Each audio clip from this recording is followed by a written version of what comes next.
Does money make you happy? It leads to a lot of reduction in stress that you don't have to worry about. I grew up in a house that had foreclosure notices. I struggled to pay my own rent. I struggled to pay off debt. Not having those stressors in life is incredible. Knowing that you could face a medical issue or even get diagnosed with a rare form of cancer, that you could see the best person in the world. Like, that's great. So that reduces stress. New stresses do get unlocked, but I wouldn't put them in the same comparable space. Does it buy you happiness? You can't really buy true, genuine friends. You can't buy true, genuine love. You can't get those things that I think are the most important, but it can definitely alleviate a lot of everyday stresses, which in general makes your life happier. So I agree with him there. I would, I'm only going to add that knowing Christ and knowing that he is ruling and reigning over your life is in fact what makes you happy and gives you joy.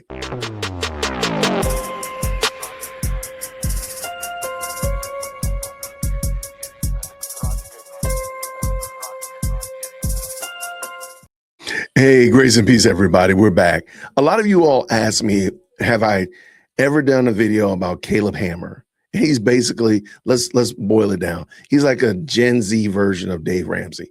Really smart guy, very economically and fiscally responsible kind of guy. And actually, I've never done a video on him. I think I did a short one time, like riffing off of one of his shorts, but I've never actually done a video about him. Well, he did a video I found very insightful. So what we're going to do is we're going to look at Caleb Hammer is going to answer 20 controversial questions. I'm going to throw my answers in as well. So we'll see how we do. I thought this was fun. So let's go. Hey, I'm Caleb Hammer, and I'm going to answer 20 questions I've never been asked. Ooh, unlimited money, unlimited resources. What video would I make? Okay. I would do the Biggest Loser style show, but for money. Who pays off the most? Who accumulates the most wealth? That'd be fun. Just for the sake of camera, some of our craziest motherfuckers like Zeke or Brent, just to see how much explosiveness we get on the other side. A favorite? Okay, so if I had to, I would do a content creator, for lack of a better term, mastermind, a live version of content creator mastermind, a live version of content creator roundtable, where we take somebody who's never done content at all. We walk them through the whole process, everything to getting content up and getting to the place of being monetized. I would love to see, I think that would be fun. That's what I would do. The thing a viewer has sent me, a couple have sent nudes to my house. That was weird, but they weren't attractive. So actually don't do that. Unless you're hot. I don't really allow people to send me things because it pops off. I'm sure it's in the tens of thousands of dollars. I don't track on a video by video basis though. We're all about consistency is the thing here. That's the only way to actively employ the amount of people we have, which is going to be upwards of 40 here very soon. You can only do that with consistency. So I don't track like that. Oh, this is the lowest earning video. This is the highest earning video, but it was tens of thousands of dollars for sure. What rule? Okay, so my highest viewed video, highest earning video was a video that has made $825 in YouTube AdSense. So here we go. And I agree with him about being consistent. Like that's probably way bigger a metric than how much, have you got a video that's made, tens of thousands, hundreds of thousands of dollars? Are all your videos hitting at least the baseline? I think that would probably be a really good metric. What would I add to YouTube? Shit, I would actually try to make less rules personally, because I am more of a freedom of speech person, and someone that gets clipped out of context, I would love to make that a rule of no. Everyone was on my throat when they clipped a moment starting with all Gen Z men are losers, but it wasn't about all Gen Z men. It was about, in the context of the 2-hour podcast or hour and a half, whatever it was, the minute and a half clip was about the Gen Z men on my show who tell me they want to date, they tell me they want to get laid, but they can't, and then they spend all their money on OF and AI girlfriends. So I was talking about those Gen Z men on my show, not all Gen Z men, because that would be a crazy broad statement to make. But the Clippers made their money, so it made them happy. Who's my dream content creator to audit? Honestly, not even really content creators. I want to audit the president. I don't care who the president is. Biden, Trump, I want to talk to you. You got to cut that spending. What are you doing? I would ask them, what the fuck is wrong with you? The interest payments on the debt is growing so substantially high. It's the fastest growing category in the federal budget. What are you doing, you tit? My biggest inspiration in entertainment, I mean, Mr. Beast is always an inspiration to, I think, any content creators, no matter how many people want to, crap on him because he's at the top, or, I'm sure there's things you might disagree with, and that's totally fine. But it's hard not to be inspired by that level of creativity, that level of drive, being able to build that kind of empire and employ that many people. I love employing people. It's one of my favorite parts of this operation. What would be my... Okay, so I would say, I can't think of anybody particularly that I'm inspired by. I've riffed off of and kind of gleaned from so many different content creators, but I appreciate people who just grind it out. Let's grind it out. They show up every single day. They show up every time they turn the camera on. I really appreciate that. So they just hang in there. They just keep doing their craft, and they're trying to get better each time they turn the camera on. Those are just people that I take note of. They might not say it outright, like, hey, I'm trying to get better. But I know, like, oh, yeah, you're trying to get better. I see you. I see what you're doing. And those are people that inspire me. Let's go. First act as president. That's interesting. Well, I wouldn't be able to do this without Congress, but I would levy for reducing the amount of abuse that we have in our environmental policies, where we're able to hold up any kind of permitting of any kind of development. Yeah. For example, from Utah to California, there was electricity generation from wind and solar that was, made in Utah, sent over to California. They're on the Western grid. But that took, out of environmental reviews, almost 15 years to finally start getting running just a couple years ago. And it wasn't environmentalists that were holding it up. I just want to streamline that, make sure that you can't abuse it legally, so we can actually start building infrastructure in this country again effectively and quickly and within budget. If I could, I would say my first act as president would be for every new regulation, there must be 5 regulations that are removed. I want to see these regulations curtailed. There's certain things that just don't make sense. There's some codes and regulations that, come on, man, what are we doing? What are we doing? And so I think, before you can roll out a new code, before you can roll out a new regulation, a new law, 5 of them have to be removed. So there we go. That would be mine. Delete one thing from the internet, I would delete Credit One application pages, because way too many dumbass people out there are clicking apply to Credit One of the worst credit cards I've ever seen in my life. They keep you in this endless trap that is absolutely brutal, unlike any other credit card I've seen. What's the first? Okay, I didn't know about Credit One. I would say if I could delete anything, it would be OF. I would delete it. It's a lie. It's a bane to men. It's a trap for young women. I mean, there's nobody benefits except the people who are collecting the checks. That's the only people that benefit from it. First thing to do when you were wired $1 million. First thing I'd do if I was wired $1 million. I mean, I like a nice sushi dinner, but it's like even if I go all out, it's like a couple $100. I don't think that's gonna make or break $1 million. I'd invest it. I'm boring. I don't know. I'm in low cost index funds, things like the S&P 500. I'm invested in the U.S. I don't know. USA. Woo. What do I think the biggest normalized waste of money is in society right now? I would definitely say in America, it's car. We spend way too much money on cars. I'm sorry. To get to the office job, to get your groceries, you don't need a Ford F-150 maxed out at $110,000. Hey, wait, hold on. Hey, hold on now. Wait now. No offense to my Ford drivers, y'all. Big ass brand new car that you're leasing forever or going into debt at a high interest rate. It's so stupid, but that's America. Should everyone want? Okay. One of the banes. I'm sorry. Wait, what was this question? I'm sorry, I missed the question. Leasing forever or going into debt at money is in society right now. I would definitely say in America, it's car. We spend way too much money on cars.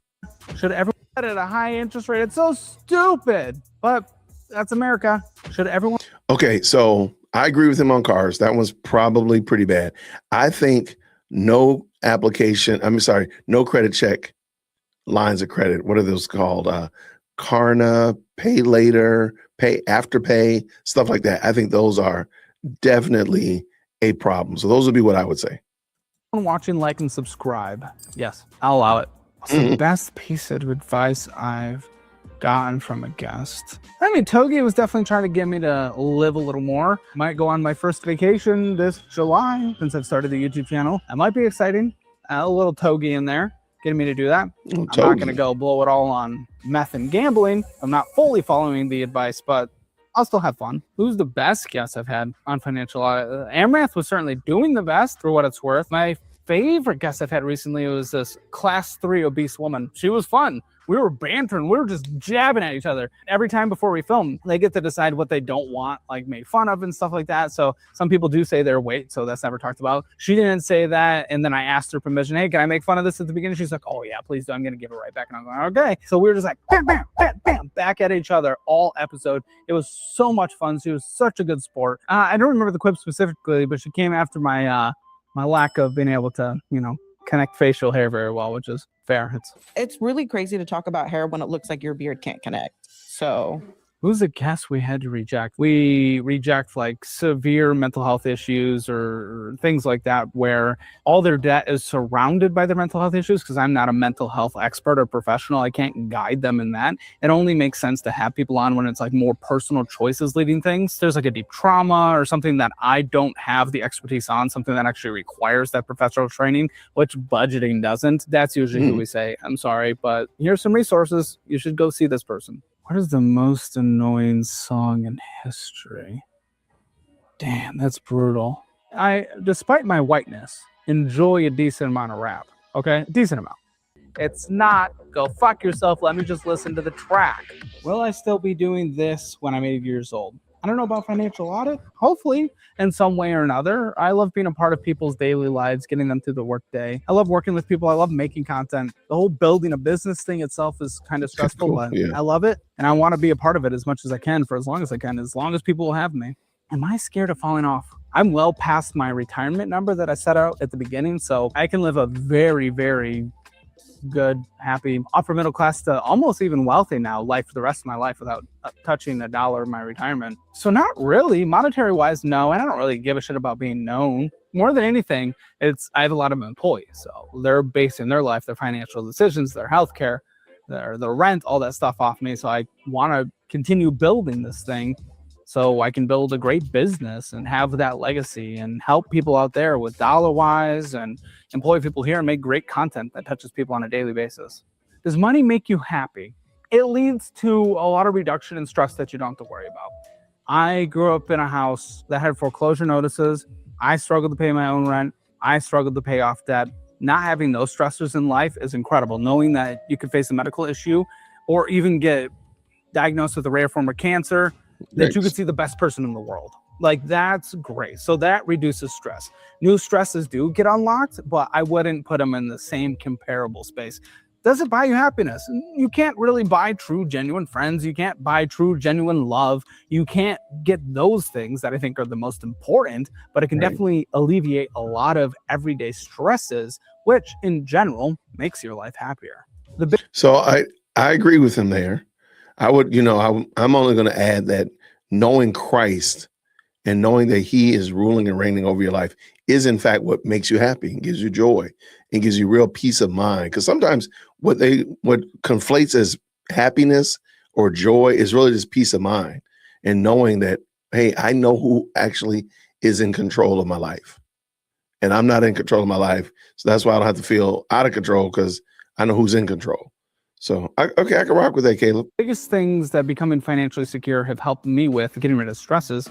Like I said, paying off debt was incredibly difficult. Having to deal with car repairs, endless car maintenance, things that are just, right? I could not afford this part breaking, and I needed my car to get to my job, to get a paycheck to be able to pay for my car. Once you get out of that trap, it's incredible when you don't have to worry about repairing a car and having that break your budget.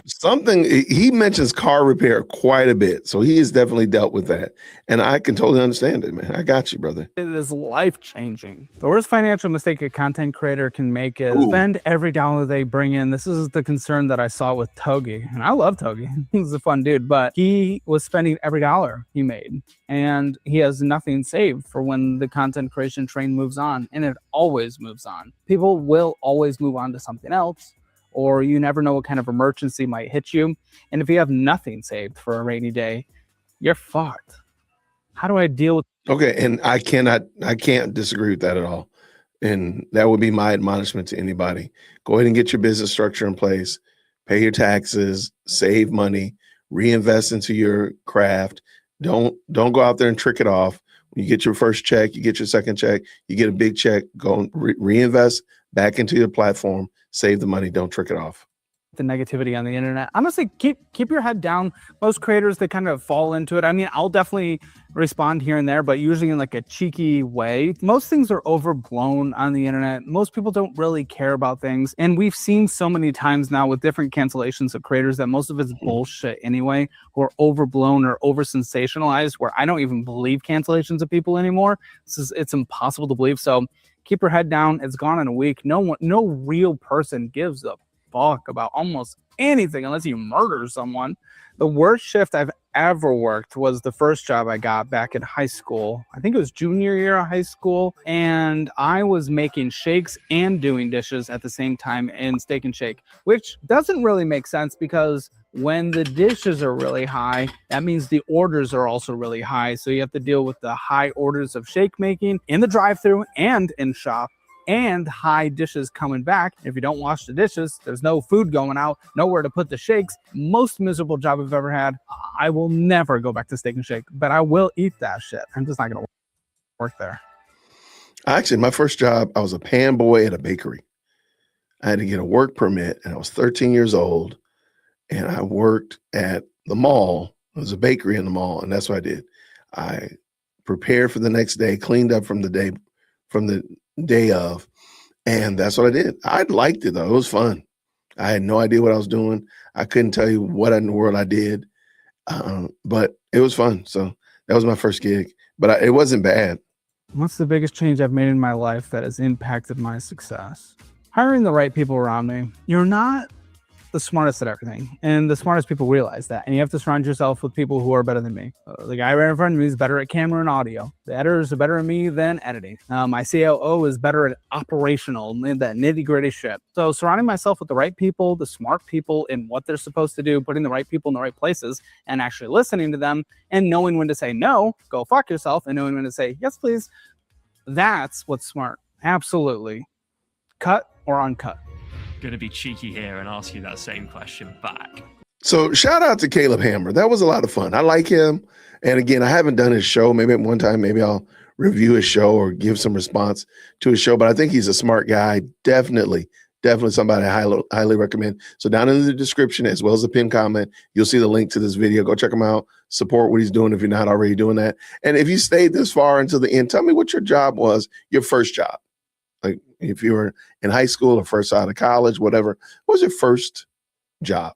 Let me know what it was. I'm looking forward to seeing what you had to say down in the comments below. I'll see you down there, everybody. Thank you so very much for supporting the channel. Thank you so much for liking this video, and I'll see you real soon. Grace and peace. Thank you so much for tuning in to another episode of the JWhit Podcast. If you enjoyed today's show, please do me a favor and hit me up with that 3-piece special. Like the video, subscribe, and of course, share it with somebody who would also enjoy this type of content. And make sure you leave a comment because I do pin the best comments to the top. So thank you so much for tuning in today. And until next time, everybody, grace and peace.